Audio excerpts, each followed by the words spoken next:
Hey guys, so I'm about to check out a new episode of RWBY. This is Chapter 8 of Volume 4, a much needed talk. We just watched Chapter 7 last week, Punished, where Weiss was pretty much held captive by her father, stripped of all her inheritance. We had a pretty awesome fight between Qrow and Tyrion and RWBY. That was an epic showdown. Tyrion is a scary villain. And we hung out with Oscar for a little bit, who was having a conversation with Osborn in his head. I want to learn what's happening, because Osborn, is he dead? Is he not? How is he communicating with this kid? Is he related? It sounds like he's been in that house before, because he's kind of like giving the layout of the land downstairs. Yeah, Tyrion really is after RWBY as well. So there's a lot of things going on. Yang is kind of coming on board with her arm, just getting used to that appendage being missing, and she's going to start her training, getting back on board. And Blake is hanging out with Sun over in her hometown, and the White Fang have just called Adam. So there are definitely a few things going on, and I'm sure some of those things will be answered in this episode, but the way these episodes are structured, they just kind of like sprinkle it in bit by bit. So who knows what we're going to get in this one. I can't wait to check it out. So let's go into Chapter 8, a much needed talk of RWBY Volume 4. 3, 2, 1, go. Okay, where are we? Oh, with the gang camping out again. On an epic journey, and Qrow's with them now, at least. No questions? Of course we have questions. What you're following us for? Just a lot to take in. How long were you following us? Sure. Who's Tyrion? What's going on? So these maidens, Oh, he's they're told that powerful story. fighters that don't need dust to use magic. Yeah. Mm-hmm. And there are 4 of them? Yep. Always. Which means that whenever one of them dies, the power transfers to someone, a female, that they care about? Whoever was in their thoughts last. Important distinction. Best option, it's someone we can trust. Regardless, their souls become combined, in a way. And that's what you were trying to do to Pyrrha. Mm-hmm. The night the tower fell. You were trying to turn her into one of them. John's not happy about that. The previous Fall Maiden, Amber, had been attacked. She was young, inexperienced. And her assailant, who we now know as Cinder, somehow managed to steal some of her power. But not all of it. Oh, We were okay. afraid that if we didn't do something, the rest would go to her as well. So you forced it on Pyrrha. We didn't force anything. We explained the situation and gave her a choice, and she chose. You were there. You heard her. Yep. Not happy about it, though. He's angry. I'm angry. God that damn it. guy, Tyrion. Why was he after me? Because you Well. hurt Cinder. You definitely painted a target on your back with what you did at Beacon. I told you having silver eyes is a rare trait. And Why? the fact that you're someone that was able to use them seems to have upset some very powerful people. What can she do, though? Tell Not us. many people know about the silver eyes, but those that do aren't very happy that one has surfaced. That's why I've been keeping an eye on you. The Ruby Rose To make theme. sure you are safe. All of you. Well, then, why not just travel with us? Seems like that would have been way easier. He was using you as bait. Look, I wouldn't put it like that. It's complicated. Not really. What is all of this? Ruby's being hunted. The schools are being attacked. All for what? What is the point of all of this? Will you just tell us what's going on? Please. Would you sit down? You're stressing me out, kid.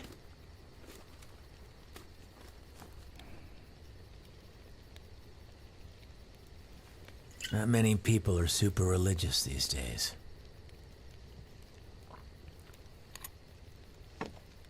This world's been around for a long time. Long enough that people have created dozens of gods. But if you believe Ozpin, 2 of them are actually real. Wow, okay. They were brothers. The older sibling, the god of light, found joy in creating forces of life. Meanwhile, the younger brother, the god of darkness, spent his time creating forces of destruction. Okay, so we've got God and the devil. As you can imagine, they both had pretty different ideas about how things should go. The older one would spend his days creating water, plants, wildlife. And at night, his brother would wake to see all the things that the elder had made and become disgusted. To counteract his brother's creations, the god of darkness brought drought, fire, famine. What an All that asshole. he could do to rid Remnant of life. Life always returned. So one night, the younger brother went and made something. Something that shared his innate desire to destroy anything and everything. Ooh, what? The creatures of Grimm. Oh, You guessed it. he made the Grim. The older brother had finally had enough. Knowing that their feud couldn't last like this forever, he proposed that they make one final creation. Together. Something they could both be proud of. Their masterpiece. Younger brother agreed. The maidens?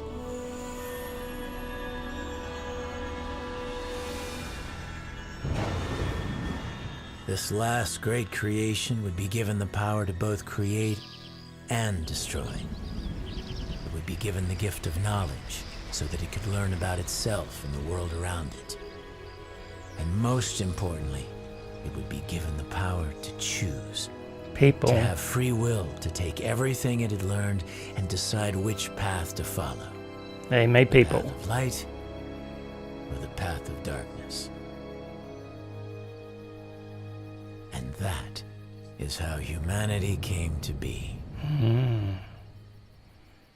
But what does that have to do with us? Great animation, by the way. That's the kicker. See, the four gifts to mankind, knowledge, creation, destruction, and choice, aren't just metaphorical. Each of them exists in a physical form, left behind by the gods before they abandoned Remnant, and each of them is extraordinarily powerful. If someone were to collect all four, they'd be able to change the world. And that's exactly what the enemy wants. Oh, the stones. The Huntsman Academies were created to train generations of humanity's protectors, but they also serve another purpose, guarding the relics. When Ozpin's predecessor founded the schools, he built them around the relics to act as a fortress. Not only would they be easier to defend, but they would be constantly surrounded by trained warriors. The hope was that hiding the relics would keep mankind from using them against itself. And, of course, keeping them out of her reach. Salem. So the stones are in the schools. So, yeah, there's that. Her. Who's her? Salem? That's right.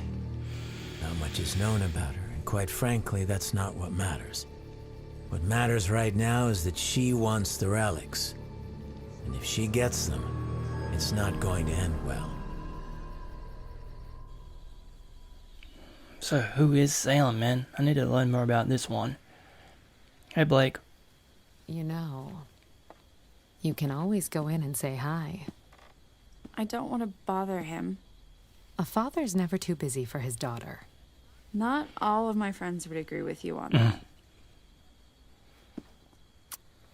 Here. What? Where are you going? You've never been very talkative, but that boy you brought home loves to run his mouth. I want to hear more about the adventures of Team RWBY. Cool. Collie, is that you, dear? Hi, Daddy. Oh, she's nervous.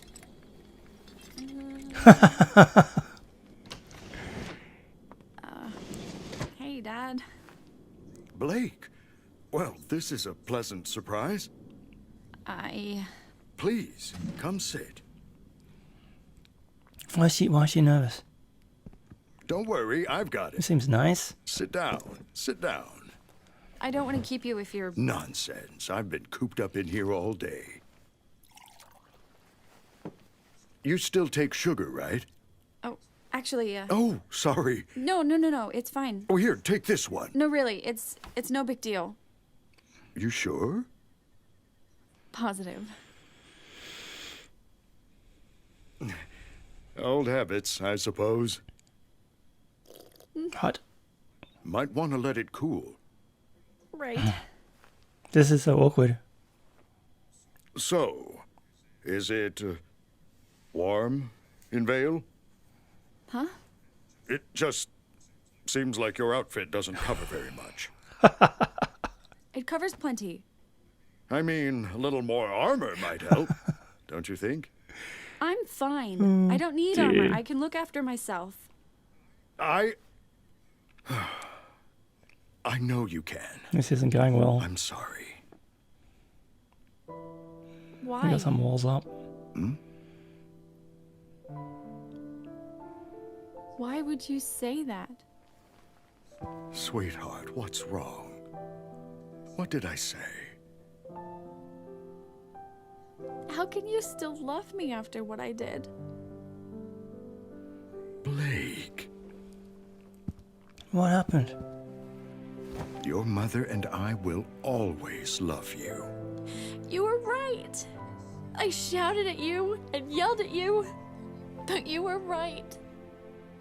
I called you cowards. It's okay. I should have left the White Fang with you and Mom. I should have listened to you, and I'm sorry. I'm so sorry. Blake, it's fine. We never held anything against you, and I never feared you would fail. The only thing I ever feared was that you would fall down the wrong path. And I am so proud to see you haven't. But I did. It was... And you pulled yourself out. You came back. There aren't many who possess that kind of strength, and even fewer that have the courage to face their demons again.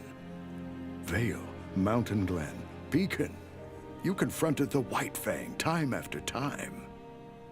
I didn't do it alone. No, you didn't. Which is why I wanted to ask you. Why did you leave Vale? Why did you leave your friends behind?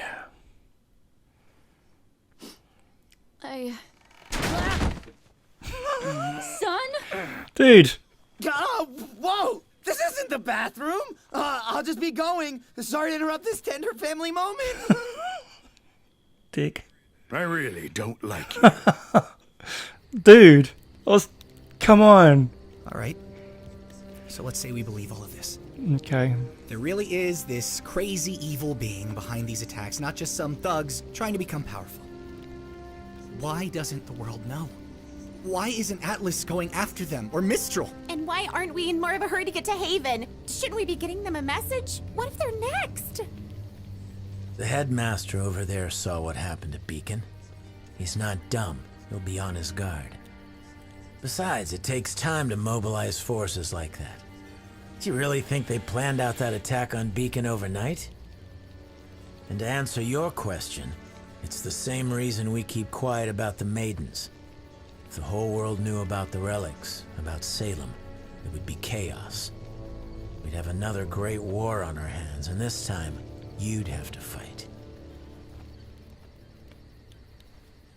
Look, I had the same questions too. But old Ozpen always put his foot down. We can't cause a panic. I can't tell you how many times I've heard that. Salem's smart. She works from the shadows, using others to get what she wants, so that when it comes time to place the blame, we can only point at each other. She's trying to divide us, humanity. And so far, she's done a pretty damn good job. Is she responsible for the moon? Don't answer that. All right. So what should we do?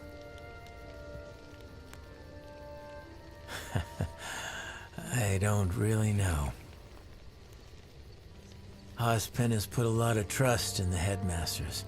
Like I said, the schools are an important part of stopping Salem.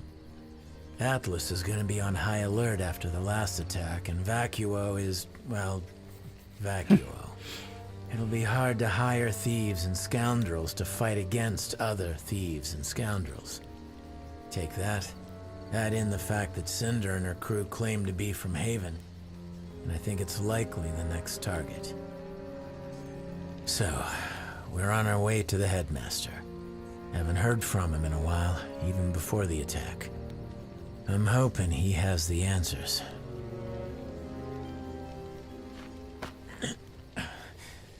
All right, I think it's time you kids got some sleep. Uncle Qrow, Yeah? this is a lot to take in. And it all sounds crazy, but I'm willing to do whatever I can to help. Because I trust you. But why couldn't you trust me? Why couldn't you just travel with us instead of all of this secrecy and... Look, this has nothing to do with trust. It's a long story, okay? Seriously? Now you're tired of telling the stories? Did you know that crows are a sign of bad luck? Old superstition. Oh no. But it's how I got my name. Really? You see, some people can absorb electricity, and some people can burst into rose petals. And some people are just born unlucky. It's not true, dude. My semblance isn't like most. It's not exactly something I do. It's always there, whether I like it or not. What is it? I bring misfortune. I guess you could call me a bad luck charm. Comes in real handy when I'm fighting an enemy. But it makes it a little hard on friends and family. Well, you are just a real bundle of help, aren't you? Yeah. Poor Qrow. Where are you going? Taking a That's why he's walk. still injured as well from the fight. There's nothing else you want to tell us?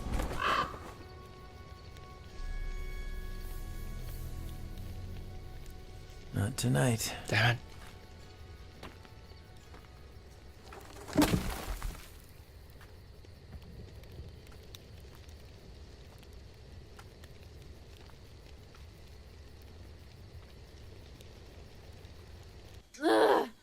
No concept of privacy, no respect for personal space. I'm sorry, okay? Ow! I'm sorry!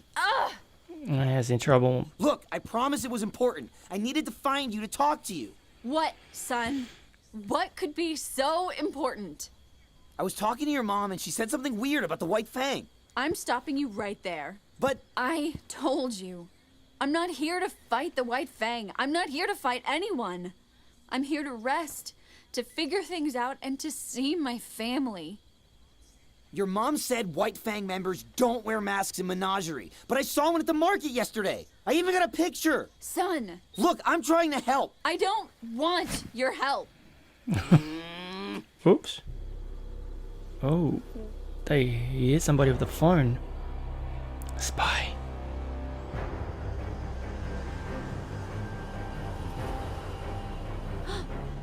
There you go. Nice shot. A freaking ninja? Sorry, is it loud? Spy. But A why ninja would- spy. Hey, wait! What's happened? The White Fang is evil. I totally called it, and I'm bringing your daughter back.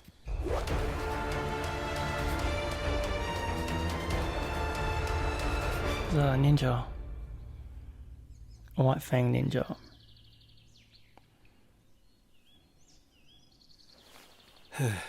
We should probably get moving. Yeah. What's wrong with Qrow? Oh shit, is he not well?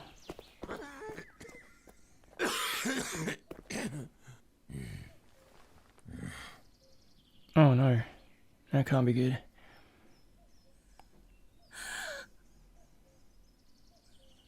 Well, that's unfortunate.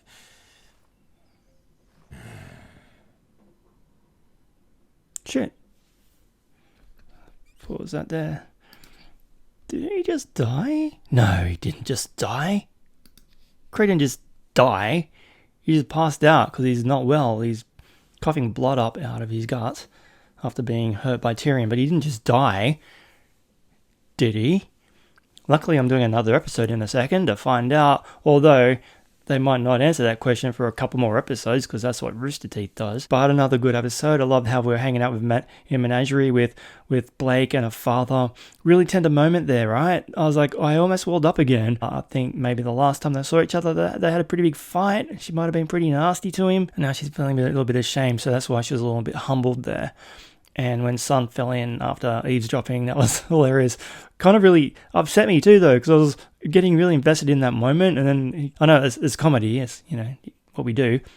But damn, I was really getting invested in that scene. And then Qrow telling us the story of the devil and God creating life, and then the creation of the Grim. The 4 stones, the power stones, are kept in all the schools, right? So you always got somebody protecting it, all the hunters. So those things are always being protected by the schools and the teachers. And in Salem is apparently a pretty big, nasty pain in the ass.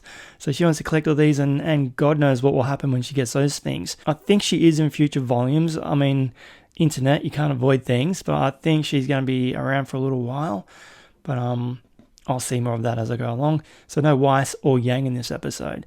We haven't actually seen anything with the Yang for a little bit, so I'm expecting maybe the next one will be more about her, because we've covered Weiss last week and Blake before that, and then Blake again this week, and then the crew on their way to the town Haven. So I'm expecting the next episode to be a little bit more Yang-centric, I hope. But having said that, I really do enjoy my time with Blake. She's one of all the girls are my favorite characters. What can I say? We didn't have much of Blake in Volume 3, so it feels like Volume 4 is definitely making up for that. But yeah, I want the girls all to be back together again. I've just finished watching RWBY Chibi, which is a lot of fun. But I have been doing a couple episodes of those, and then a couple episodes of RWBY side by side. So yeah, it's been fun. So I hope you've enjoyed those. But in any case, I'm going to go get a hot cup of tea. I really want one of those RWBY mugs that I saw in a previous episode. They look so cool. In any case, catch you in the next one. Thanks for watching.